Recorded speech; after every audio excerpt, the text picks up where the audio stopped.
Chers amis, dans la vidéo précédente, nous avons entendu parler des effets intérieurs que la charité produit dans l'âme de celui qui en pose les actes. Et donc il est tout naturel pour nous que nous voyions maintenant quels sont ces actes extérieurs de la charité, comment est-ce qu'elle se manifeste.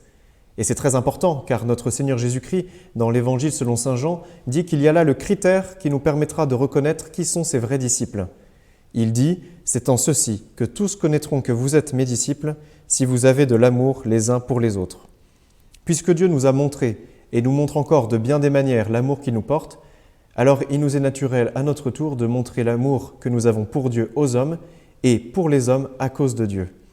Une mise en garde toutefois, car la charité chrétienne, donc la vertu surnaturelle, théologale, infusée par Dieu et sans aucun mérite de notre part, ne se confond pas avec ce que le monde comprend aujourd'hui de la bienfaisance. Oui, l'acte extérieur de la charité repose en une certaine bienfaisance, mais cela ne dit pas tout d'elle. Souvent, nous entendons des personnes nous demander à quoi cela sert-il d'être chrétien, puisque certains d'entre eux sont cause de grands scandales, tandis que des non-chrétiens brillent par leur altruisme. Mais la charité, justement, n'est pas l'amour de l'humanité pour l'humanité en tant que telle. Non, c'est d'ailleurs souvent par cette mauvaise conception de la charité qu'ont été justifiées les idéologies les plus meurtrières, paradoxalement. Par exemple, le communisme. Non, la charité, c'est d'abord l'amour de Dieu et du prochain au nom de Dieu. Car si Dieu a l'audace d'aimer mon prochain, eh bien je n'ai plus de raison de ne pas l'aimer à mon tour. Oui, une fois cela bien compris, nous voyons que la bienfaisance mondaine, qui se suffit parfois en une simple répartition des biens matériels dans des circonstances très limitées, n'est pas l'acte complet et authentique de la charité chrétienne. Oui, c'est vrai, un non-chrétien peut apparaître très zélé dans de l'humanitaire, parfois même plus que certains chrétiens. Mais je pose la question, si le bien que vous faites, vous ne le faites pas au nom de Dieu, alors au nom de quoi le faites-vous? On me répondra au nom du bien, mais je répondrai à mon tour, d'où vient ce bien qui s'impose ainsi à votre conscience? Oui, l'excellence, la suréminence de la charité, bien supérieure à l'amour naturel dont est capable tout homme, elle embrasse tout et elle fait se livrer totalement celui qui la possède. Elle nous transforme comme les vertus.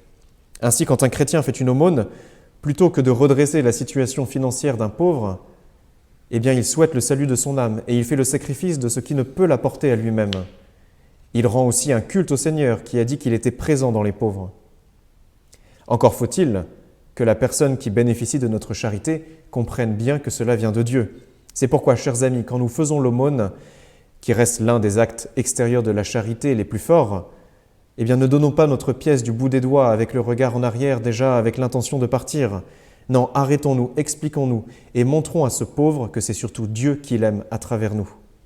Car à quoi servira votre pièce si elle n'est pas le signe des trésors que Dieu a réservés dans son royaume pour ceux qui seront sauvés? Cette bienfaisance donc que nous fait accomplir la charité est aussi spirituelle. Souvent nous entendons aussi des personnes nous citer saint Jean de la Croix qui dit qu'à la fin nous serons jugés sur l'amour et qui disent donc que la foi n'a pas grande importance. Il suffit de poser des actes d'amour. Oui, mais les actes méritoires d'amour, ce sont les actes d'amour posés en Dieu, donc des actes de la charité théologale. Car le Seigneur le dit dans l'Évangile, sans lui, nous ne pouvons rien faire. Ce qui est plus fort encore avec la charité, c'est qu'elle nous fait aimer tous les hommes. Mais là aussi, il faut un ordre en toutes choses. D'abord, la charité vis-à-vis de moi-même, qui est mon premier prochain. Est-ce que je m'aime pour ce que Dieu aime en moi ou est-ce que je m'aime pour moi-même? Ensuite, il y a ma famille. Est-ce que j'aime tous les membres de ma famille sans aucune distinction? Est-ce que j'ai à cœur de réparer les blessures qui y sont hélas inévitables? Ensuite, il y a notre patrie. Est-ce que j'ai la détermination de servir son bien commun avant d'aller me servir dans ce bien commun? Est-ce que je serais prêt même à faire le sacrifice de ma vie si elle l'exigeait? Loin de l'universalisme athée, donc la charité chrétienne est réaliste. Il est facile, en effet, de professer son amour des hommes les plus éloignés, de prendre corps pour toutes les causes, pour tous les conflits quand on est incapable d'être agréable, ne serait-ce qu'avec ses voisins.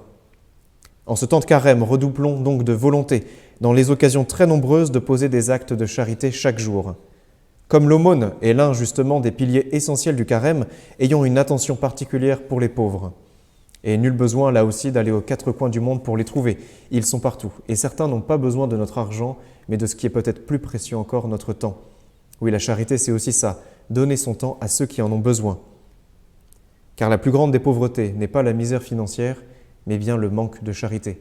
Et je crois qu'il y a là la cause de toutes les horreurs dont nous sommes aujourd'hui les témoins bouleversés. Remédions donc à cela dès maintenant par des actes concrets de charité. Et c'est plus simple que ce que nous pensons. Par exemple, dans la liste de mes connaissances, qui sont les personnes dont cela fait longtemps que je n'ai pas pris de nouvelles et qui pourraient avoir besoin de parler à quelqu'un? Quelles amitiés n'ai-je pas entretenues et qui pourraient se raviver par une visite ou une simple salutation? Quelle personne isolée dans mon entourage qui pourrait avoir besoin de ma compagnie? Et si pour tout cela, ce n'est pas l'affection naturelle qui nous le fait faire, alors que ce soit au moins l'amour de Dieu qui lui est infiniment supérieur. Chers amis, courage donc pour ce carême et rendez-vous à Pâques pour communier ensemble à l'ineffable charité que notre Seigneur a versée sur le monde du haut de la croix.